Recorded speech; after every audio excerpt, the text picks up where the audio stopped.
For years, it was very easy to rely on Michael. Phil brought a belief that as great as Michael was, he couldn't do it all by himself. Phil had to sell Michael more than anybody, but all of us on this triangle offense. It was really just a system of play where everybody touched the ball, everybody had an equal opportunity. It was really instilling in us a belief that it was a team game. It's going to take all 5 of us to get over a team like the Pistons. As time went on, we saw the value in it. They taught us how to read the defense. If a pass was taken away here, the ball went to another spot. Here were the cuts that you made off of it. And it was unlike anything in the NBA at the time. That gave us an identity other than Michael. You know, Phil's Wallace, Tex Winter kept us to the grind in terms of trying to learn the offense.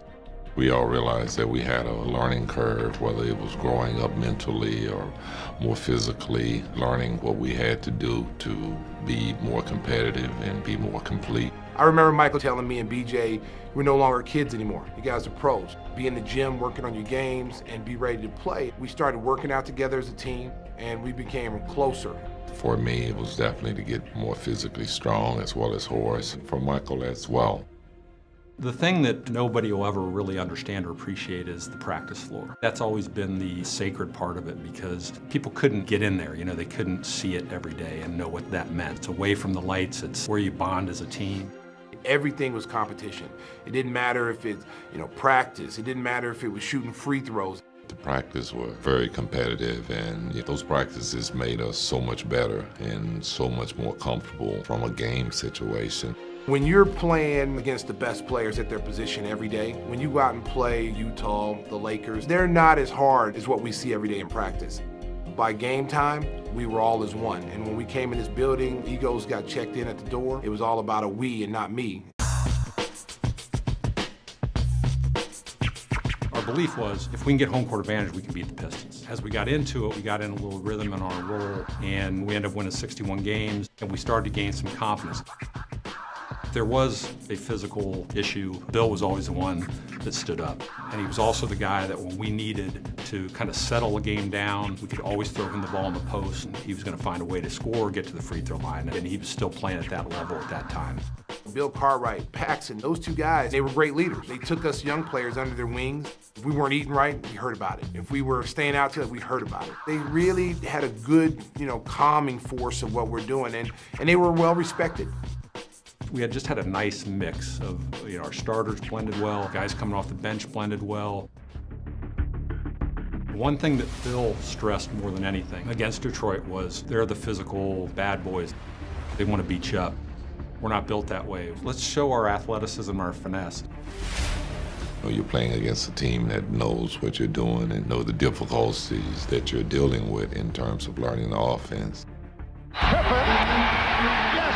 Time is running out on this Detroit championship era. Chicago Bulls gunning for a sweep. It just absolutely came together in that playoff series against them. And we're set for the start of Game 1 of the NBA Championship Series. We had a lot of jitters and nerves. We were playing against, the world-renowned Lakers. The look away to Livingston. Jordan. Oh, a spectacular move by Michael Jordan. That's 13 consecutive field goals. We welcome you back to the Forum. We didn't really have the fan support. It was a road game for us. We had to come together at the 12 players and the staff that was there, and it was really just up to us. The Bulls lead by 7. Final seconds, Magic's three-point attempt blocked. Pippen comes away with it, and the Chicago Bulls have won their first ever NBA championship.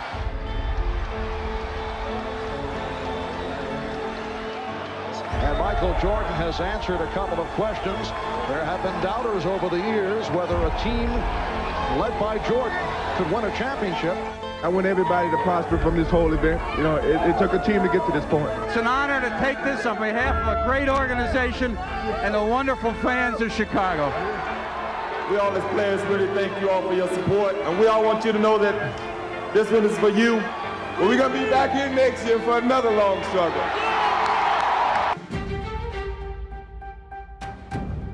Being defending champs. You tend to draw a little more attention from that. As a player, you embrace because you need other challenges going forward to stay motivated throughout the regular season.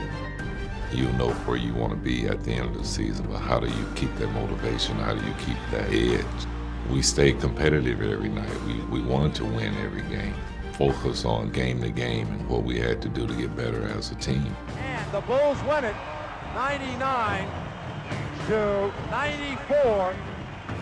Know that this game is just over, but in the back of your mind, there are some thoughts about the Portland Trailblazers. Not right now. We think about them over the weekend. You know, they were arguably the best team in the Western Conference. They had the athletes to match up with us. Drexler against Michael Jordan. This is a matchup that everybody wanted. Jordan again from three-point land. And Jordan fires another three. There's Jordan for three. Yes! I don't believe it. This place is pandemonium. He is hot. Three again. Oh, Michael's good again. That was a tough series. We had to come back here in game 6. You know, they were up, I think, 16, 17 points going into the fourth quarter. You know, Phil Jackson put our younger players in because we were energy guys. He knew that we weren't going to get blown out if we were in the game because of our energy level. Those fans can get you hyped very quickly and get you back in the game. You can be down 10 points and you don't have any energy, and all of a sudden you make a little run, hit a basket, and that crowd noise and that energy starts to feed because it seemed like the sound went straight from the floor all the way up to the ceiling. It's an explosion. We cut the lead down, and the momentum had completely changed in that game. Portland starts to panic a little bit.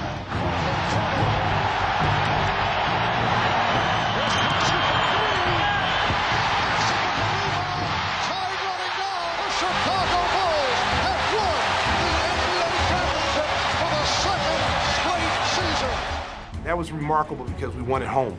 You know, we won in front of our crowd.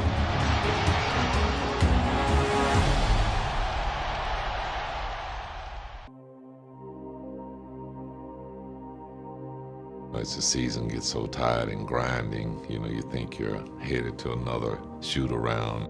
A lot of times Phil would just surprise us with different things, taking us to a park, taking us to do yoga. You know, those were just great times. BJ just holds, bothered by Price, dump to Michael. 6, 5, 4. Michael strip, got it back. 3, 2. Michael falls, fires. Yeah! Does it again! The Bulls win. He looks at the crowd. The Eastern Conference was much more physical. New York was a hard-hitting physical series. We felt kind of liberated against Phoenix.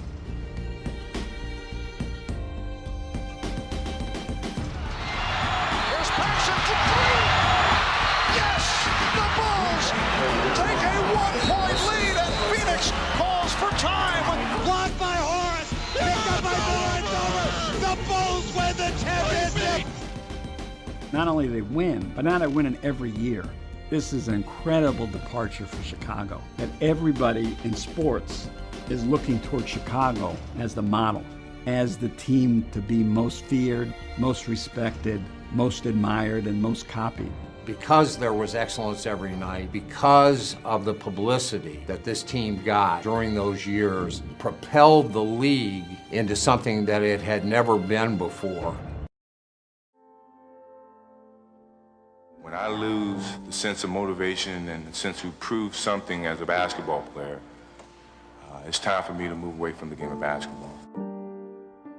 He's the greatest player on the planet. The game was different, the rules were different, it was a much more physical league.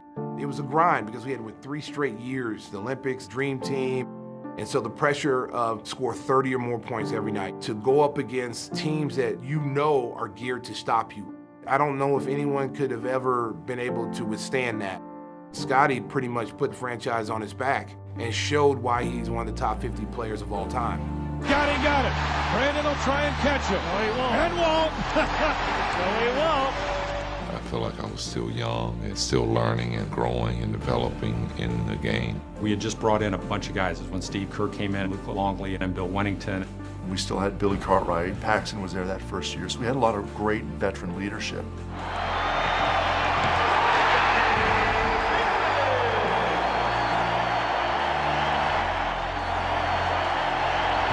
Comes into Tony. Look out, it's on line. Yeah! Bulls win it! Kukoc with the lifesaver! Somehow that group kind of found a new energy, and Scotty had an MVP type of year.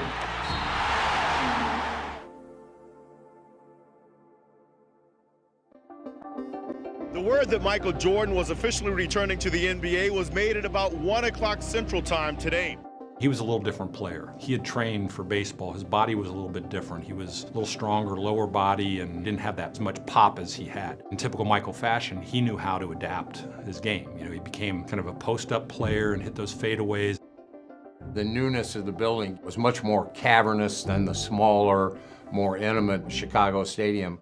I think they grew to love the United Center.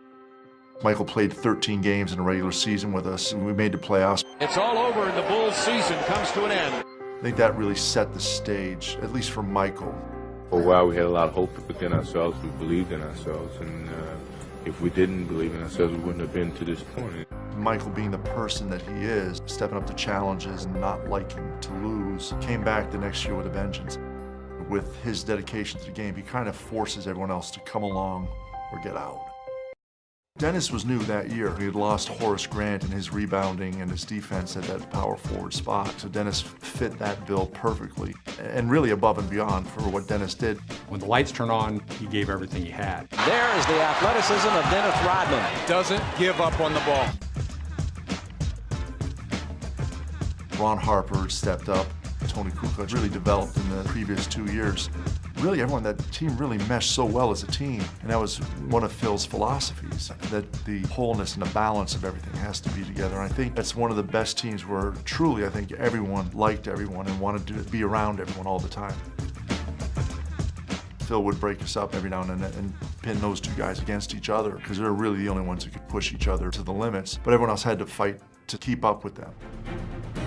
Every night you step on the floor, teams were really gunning for you. In warm-ups, you could tell sometimes where teams just, before the game started, kind of succumbed to, wow, we don't have a chance. And other teams, we could see guys really roughing it up, getting ready, and like, okay, we're gonna have a little battle tonight.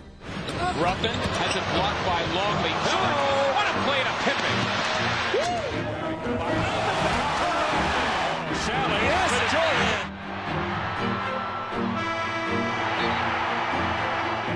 It seemed like nothing went wrong that whole year.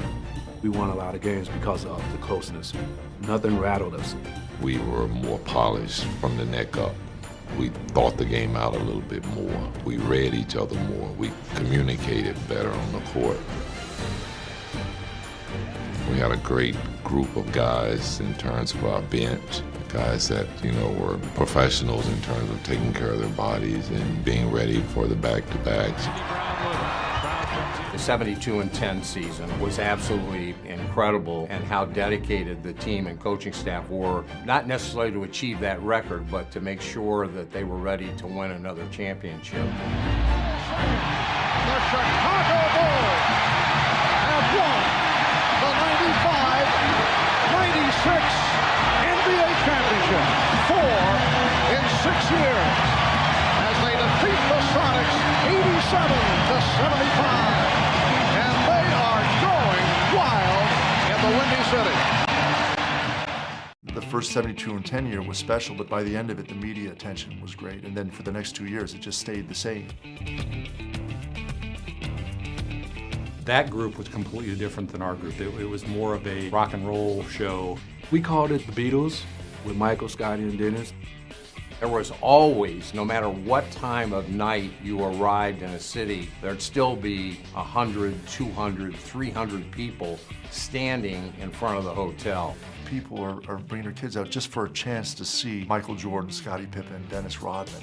I never dreamt of basketball being that important to people's lives.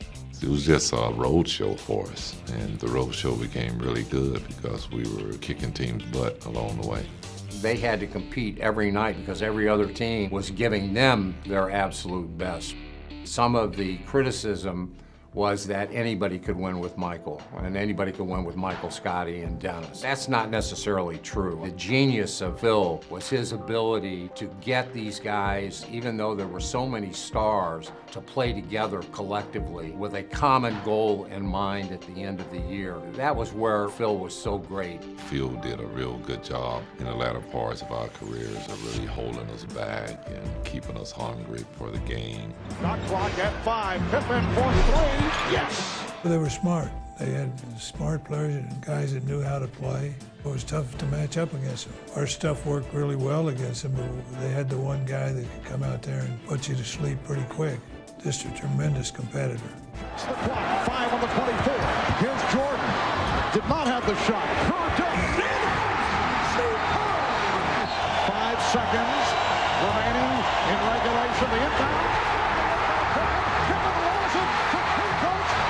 The Chicago Bulls have won their 5th championship in the last 7 years.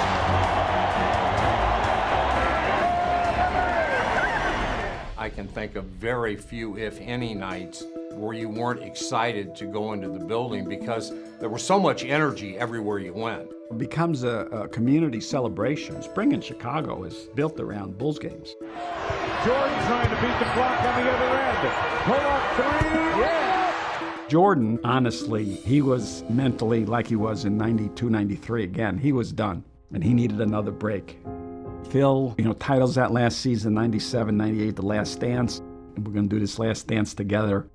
Those who were lucky enough to watch had a sense that they were witnessing something special that they may never have a chance to witness again. Here comes Chicago, 17 seconds. Jordan, open, Chicago with the lead! Stockton, Harper's on him, behind the screen.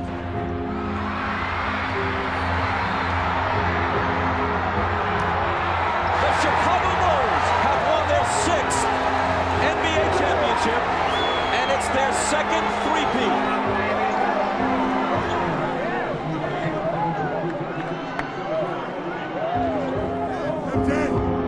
Oh my God, that was beautiful. What a beautiful.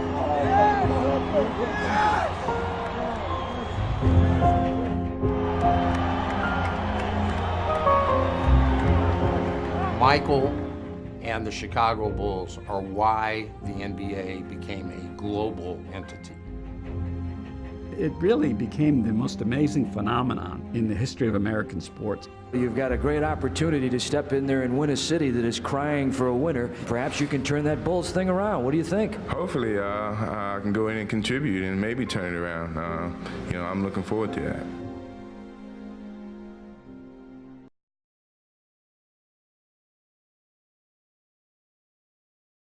Hey Bulls fans, this is Chuck Swirsky. That was a great video, and for more videos, check them out right here.